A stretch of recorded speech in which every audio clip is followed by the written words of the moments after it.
ஐஸ்வர்ராஜஸ் மேம்கிட்ட போய் சொன்னேன். இப்போ ஒரு ஷூட்டிங்கில் பாண்டிச்சேரியில் ஷூட்டிங்கில் பார்த்தா அவங்க சொல்கிறாங்க, இப்போ நானே க்ளோனு, அவங்க வந்து என்ன ஐஸ்வர்ராஜஸ் வந்து சுழல் டூ நடிக்க போயிருக்காங்க அப்படின்னாங்க. ஸோ அப்படி ஒரு பிஸியான ஆக்டர்ஸ் இருந்தால் கூட ரொம்ப ஆர்கனைஸ்டாக ரொம்ப ஷெட்யூல்டாக ஷூட்டிங் நடந்தது. என்ன பண்ணணும் ஏது பண்ணணுன்றத கரெக்டாக கன்வே பண்ணிவிட்டு ரொம்ப தொல்லை பண்ணாமல் ரொம்ப அழகாக இருந்தது. அண்டு ஜிகே விஷ்ணுவோட நல்ல ஃப்ரெண்டு, அவரோட ஆரம்ப கட்ட காலத்தில் வந்து ஸ்டோரியில் எடிட் பண்ணும்போது பக்கத்தில் இருந்தேன். அப்போ நான் சொன்னேன், பிரதர் செம்மையாக வருவீங்க, சூப்பராக இருக்குது அப்படின்னு. தெரிஞ்சு அப்புறமா அப்படி ஒரு பிரில்லியண்டான சினிமோகிராஃபர் வந்து ஜெகதீஷ் ப்ரோ. ஸோ என்னைய ரொம்ப அழகாக காட்டியிருக்காப்ல. ஸோ அது ரொம்ப சந்தோஷம். And thank you network production for giving this opportunity. வேற என்ன, அப்புறம் கேப்டன் மில்லருக்கு நீங்கள் காட்டின ரெஸ்பான்ஸ் ரொம்ப சந்தோஷம். என்னை பற்றி இருந்த எல்லா மீடியா நண்பர்களுக்கும் நன்றி சொல்லிக்க விரும்புகிறேன். அவ்வளோதான், வேற எதுவும் இல்லை. நல்ல படம் சூப்பராக வந்திருக்கு. டெய்லர் பார்த்துருப்பீங்க. ஸோ ஆல்வேஸ் எப்பவுமே நல்ல படங்களுக்கு சப்போர்ட் பண்ணுவீங்க. ஸோ அந்த படத்துக்கு சப்போர்ட் பண்ணுவாங்க. நன்றி, வணக்கம்.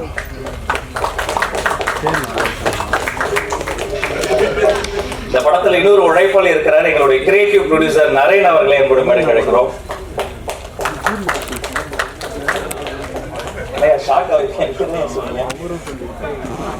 வாங்க நரேன் சார். அதுவும் அந்த போன் காலம் படத்துக்காக தான், கரெக்டா? ஓகே, அடுத்து இந்த மேடையை பேசுவதற்காக நாடறிந்த நல்ல நடிகை கீதா கைலாசம் அவர்களை அன்புடன்.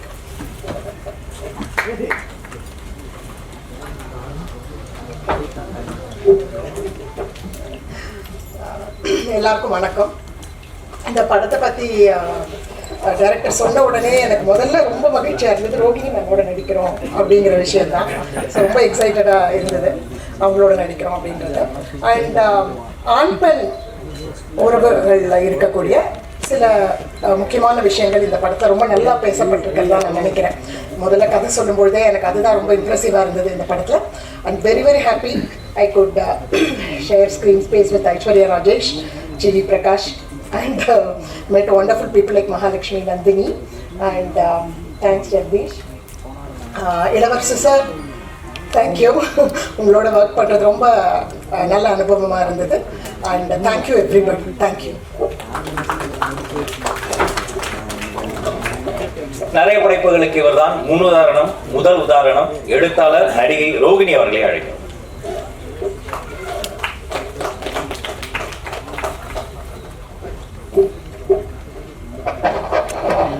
எல்லோருக்கும் வணக்கம். இந்த திரைப்படத்தை பத்தி முக்கியமாக எனக்கு ரொம்ப இன்ட்ரெஸ்டிங்கான ஒரு விஷயமா என்ன பட்டது அப்படின்றது முதல்ல சொல்லிடுறேன். நான் ரொம்ப தேங்க்ஸ் மேம். நீங்க இப்படி சொன்னது ரொம்ப ஷாக்கிங்காகவும் ரொம்ப இன்ப அதிர்ச்சியாகவும் இருந்தது. அதே மாதிரி வந்து என்ன ரொம்ப இன்ட்ரெஸ்டிங்கான ஒரு விஷயமா பட்டது அப்படின்னா வந்து இது லைவ் சவுண்ட் பண்ணியிருக்காங்க. விருமாண்டிக்கு அப்புறம் வந்து லைவ் சவுண்ட் பண்ணி நடிச்சிருக்கிற இந்த படம். இந்த படத்துல வந்து திரும்பி நான் அந்த சீன்ஸ் எல்லாம் பார்க்கும்போது சில நேரத்துல வந்து ஒரு அழுத்தமான உணர்ச்சிகளை லைவ் சவுண்ட் மாதிரி கேப்சர் பண்றது, திரும்பி ரீக்ரியேட் பண்றது டப்பிங்ல ரொம்ப ரொம்ப கடினமான ஒரு விஷயம். அதுக்கு வந்து ஆனந்துக்கு நான் முதல்ல நன்றி சொல்லிக்கணும். ரொம்ப ரொம்ப ஒரு மெனக்கெடல் இருக்கணும் டைரக்ஷன் டிபார்ட்மெண்ட்டுக்கு. அப்புறம் வந்து அவர் தீர்மானமான ஒரு முடிவு இருந்தது அவர்கிட்ட. நான் வந்து இதை லைவ் சவுண்ட் பண்ண போறேன் அப்படின்னு. அவருடைய ஃபர்ஸ்ட் மூவியும் லைவ் சவுண்ட் பண்ணி இருக்கிறதுனால ரொம்ப தைரியமா வந்து பண்ணாரு. அதனுடைய ரிசல்ட் எப்படி இருக்கும் அப்படின்னு பார்த்தபோது வந்து இன்னும் சந்தோஷமா இருந்தது. ஆஸ் அன் ஆர்டிஸ்ட் வந்து எனக்கு ரொம்ப ஒரு முக்கியமான ஒரு விஷயமா இந்த படம் ரொம்ப முக்கியமானதா எனக்கு படுது.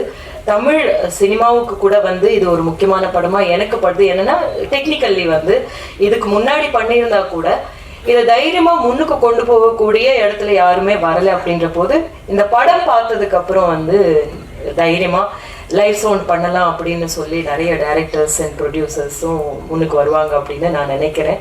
மற்றபடி வந்து GV Prakash is I'm a fan of his music. And இங்கே வந்து I become a fan of the person he is. அவர் வந்து இந்த அளவுக்கு ஒரு ஹேட் பண்ண முடியும் அப்படின்னு எனக்கு தெரியல. பாட்டு பார்த்த உடனே யாருக்குமே எதுவுமே ஒரு நெகட்டிவ் வேர்டே சொல்ல முடியாத ஒரு பர்சன். இந்த ஃப்ரைடே படம் ரிலீஸ் ஆகுது அப்படின்னு சொல்றதுல வந்து நான் நினைக்கிறேன் அவர் நடிக்கிற படங்கள் வேணும்னா வந்து கொஞ்சம் டைம் இருக்கும். பட் நீங்க மியூசிக் பண்ற படம் வர்றதுனாலதான் அப்படி நினைக்கிறாங்க போல இருக்கு. ஒவ்வொரு ஃப்ரைடேக்கும் படம் வந்துடுது அப்படின்னு சொல்லிட்டு. பட் நான் கேட்டேன் கூட, நீங்க எப்படிங்க உங்களுடைய டைம் எப்படி மேனேஜ் பண்றீங்கன்னு அப்படின்னு. But he told me a very important thing. ஏன்னா பண்ண வேண்டிய வேலையை அப்போ பண்ணி முடிச்சிருவேன், அதனால தான் வந்து என்னால் எல்லாத்தையும் பண்ண முடியுது அப்படின்னு. ஸோ என்னுடைய ரொம்ப ஃபேவரட் ஆக்டர்ஸ் அப்படின்றதுல ஒரு ஆக்டர் வந்து ஐஸ்வர்யா ராஜேஷ். ரொம்ப பெருமையாக நம்ம சொல்லிக்கலாம், நம்மளுடைய இங்கிருந்து ஒரு நல்ல ஆக்டரை வந்து இந்தியாவுக்கு கொடுத்துருக்கோம் அப்படின்னு சொல்லிட்டு. ஸோ அந்த மாதிரியான ஒரு ஆக்டர், அவளை வந்து இவ்வளோ அழகாக காமிச்சிருக்கீங்க. Thank you so much. And so Ilavarasu sir, ma'am Nandini, எல்லாருமே வந்து இந்த ஆக்சுவலாக லைவ் சவுண்ட் பண்ணுறது அப்படின்றது ரொம்ப சேலஞ்சிங்கான ஒரு விஷயம். அதுக்கு வந்து ரொம்ப கரெக்டான ஒரு விஷயத்த பண்ணியிருக்காங்க. அண்ட் ப்ரொடியூசர், இந்த மாதிரி ஒரு படத்தை வந்து நம்ம எடுக்கிறோமே, இந்த படத்தில் வந்து இந்த மாதிரி ஒரு நெகட்டிவாக இருக்குமோ அப்படின்றத யோசிக்காம இது சொல்லப்பட வேணும் அப்படின்னு அவர் எடுத்திருக்காரு.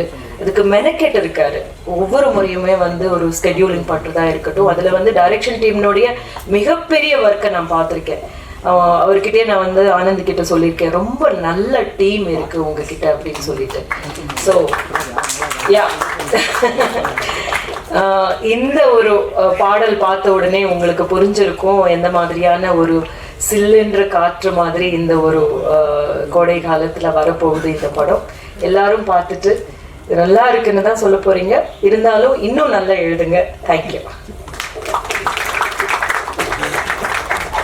முக்கிய பல பாடல்களினுடைய சொந்தக்காரர் 3 எழுத்து மந்திரம் ஜிகேபி அவர்களை அழைக்கிறோம்.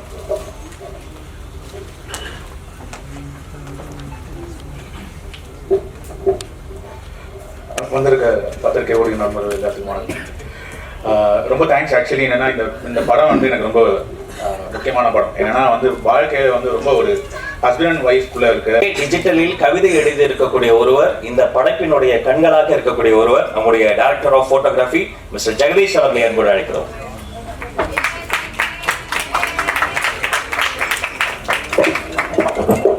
அனைவருக்கும் வணக்கம். நான் கொஞ்சம் நோட்ஸ் கொஞ்சம் எடுத்திருக்கேன், பார்த்து பேசிடுறேன்.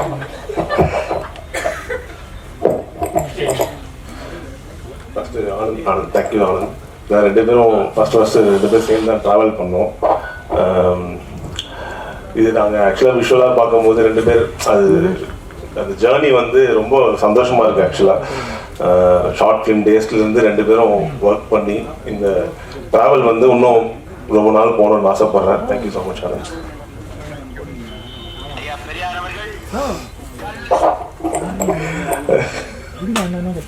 ஜிவி ப்ரோ தான் பார்க்குறேன். ஆக்சுவலாக ஜிவி ப்ரோ வந்து என்னன்னா அவரே ஒரு டிஓபி தான் ஆக்சுவலாக. ஏன்னா என்ன லென்ஸு, என்ன கேமரா, என்ன லைட் வைக்கிறோம் எல்லாமே அவருக்கு தெரியும். எங்கே படிக்கிறாரு எப்படின்னு தெரியல. ஆக்சுவலாக என்ன லென்ஸ் போட்டிருக்கோம், இப்போ இதை புதுசாக வருதுன்னா அதை பற்றி எதாவது பேசிகிட்டு இருப்பாரு. பயங்கர நாலேஜ். ஆக்சுவலாக மல்டிபிள், அதெல்லாம் சொல்கிறது எல்லாமே தெரியும் எனக்கு ஆக்சுவலாக. அந்த மாதிரி ஒரு பர்சன். Thank you so much. உங்களை அழகாக காமிச்சிருக்கேன் நினைக்கிறேன். Thank you so much. Aishu, thank you so much.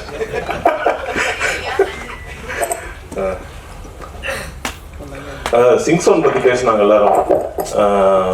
எப்படி இந்த விஷுவலும் சவுண்டும் வந்து பிரிக்க முடியாதோ அது மாதிரி இந்த படத்தில் வந்து இணைஞ்சிருக்கும். ஆக்சுவலாக சவுண்ட் வந்து ரொம்ப முக்கியமான ஒரு பார்ட்டாக வைக்கும்னு நினைக்கிறேன் இந்த படத்தில்.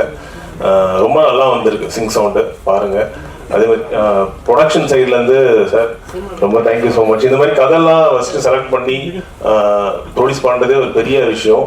ஏன்னா அடுத்த படம் கதையுமே இதோட வித்தியாசமான கதையை நான் கேட்டிருக்கேன். ரொம்ப ரொம்ப நல்ல கதை. அவரை பார்த்தீங்கன்னா ஆக்சுவலாக பிரபு மாதிரி இருப்பார், லைட்டாக சிரிக்கும் போது ரொம்ப அழகாக இருப்பார் ஆக்சுவலாக. அதே மாதிரி இந்த படத்தில் வந்து ரொம்ப ஸ்ட்ராங்கான விமன் கேரக்டர்ஸ் எல்லாருமே இங்கே பார்க்கும்போது நீங்கள் எல்லாருமே விமன் பற்றி ரொம்ப அழகாக எழுதியிருப்பார் ஆக்சுவலாக ஆனந்த். பார்க்கறதுக்கே ரொம்ப அழகாக இருக்கு. ஏன்னா வீட்டில் உட்காந்து ஒரு விஷயம் டிஸ்கஸ் பண்ணுற விஷயங்கள்லாம் இந்த படத்தில் வந்து ரொம்ப அசால்ட்டாக லெஃப்ட் ஹேண்டில் ட்ரீட் பண்ண மாதிரி இருக்கும். ரொம்ப அழகாக வந்திருக்கு. இளவரசர் சார், தேங்க்யூ ஸோ மச். உங்கள் கேரக்டர் ரொம்ப ஆக்சுவலாக பேசப்படணும்னு நினைக்கிறேன். அந்த ஃபார்மிங் பாய்க்கு அப்புறம் இந்த 2-3 சீன் வந்து பேசப்படணும்னு நினைக்கிறேன். ரொம்ப நல்லா வந்திருக்கு. பாட்டு எல்லாமே சூப்பராக வந்திருக்கு. Thank you so much. Lyric writers எல்லாருக்குமே ரொம்ப தேங்க்யூ ஸோ மச். இல்லை இந்த படத்தை கொரட்டை அப்படின்ற விஷயம் பற்றி சொல்லியிருக்கேன். அந்த கொரட்டை வந்து ஆக்சுவலாக மேல் அண்ட் ஃபீமேல் 2 பேருக்கும் ஒரே மாதிரி தான் இருக்கும். கேட்டிங்கன்னா கொரட்டைக்கு வந்து பெருசாக ஜெண்டரே கிடையாது ஆக்சுவலாக. இந்த ஆம்பளைங்க வந்து ஹாலில் உட்காந்து கொரட்டை விடும் போது யாரும் பெருசாக கேட்கறது இல்லை. வீட்டில் பெண்கள் பண்ணும்போது தான் என்ன வீட்டில் உட்காந்து கொரட்டை விட்டுருக்கேன்ற மாதிரி கேட்கும். அதுக்கான விடை வந்து இந்த படத்தில் கண்டிப்பாக இருக்கும்னு நினைக்கிறேன். பாருங்க. Thank you so much. தேங்க்யூ.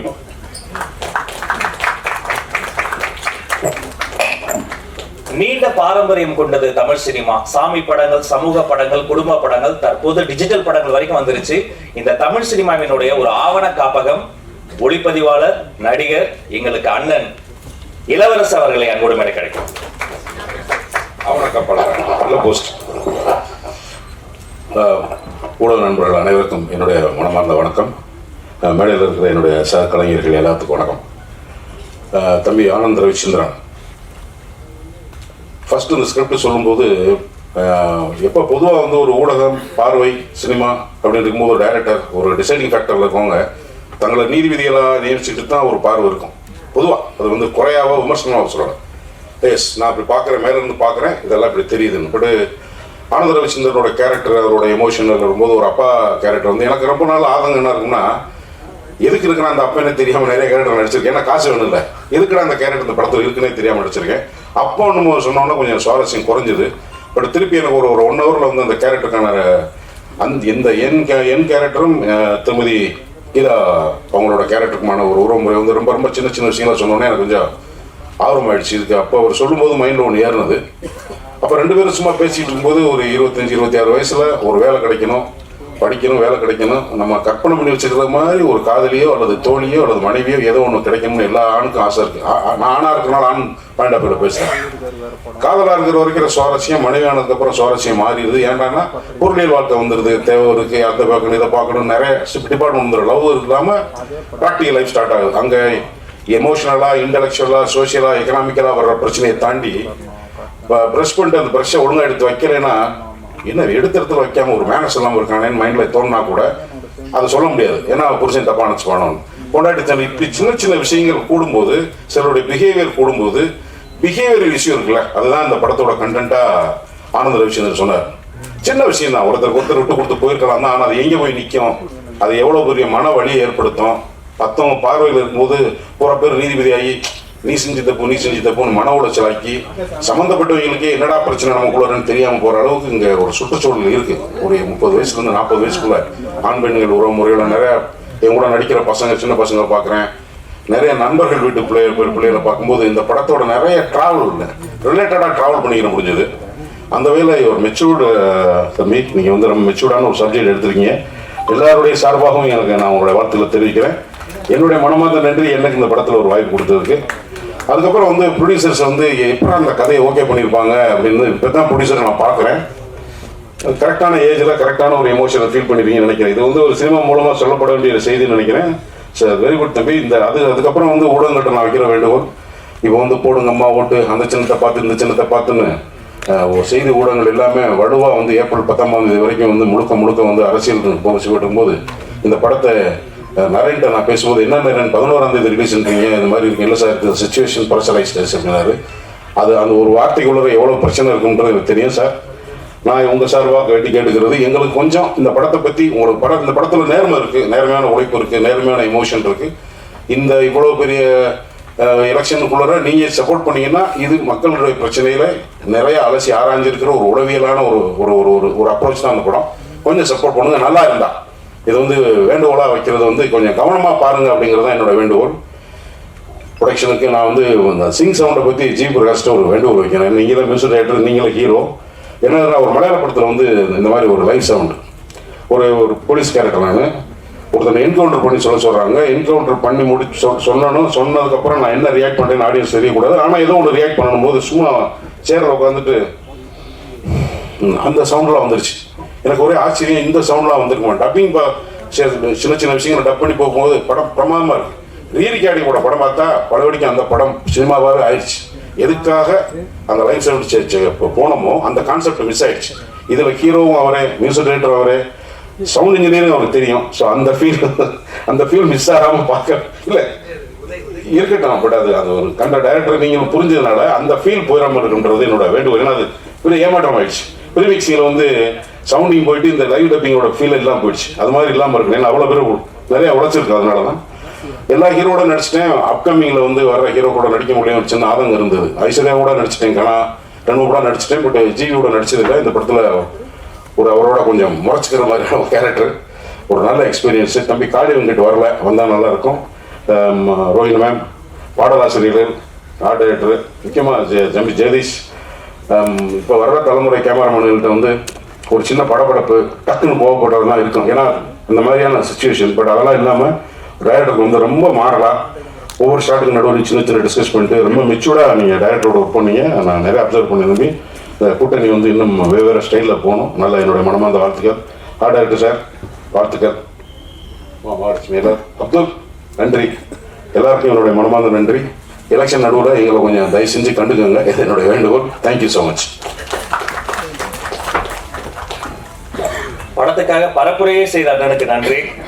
இந்த சிங்க் சவுண்ட் சாதனை சாத்தியமானது இவரால் தான்.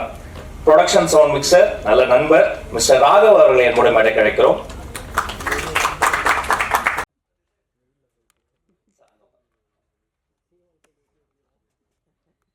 அடுத்து பேச வருகிறார் நடிகர் அப்துல்.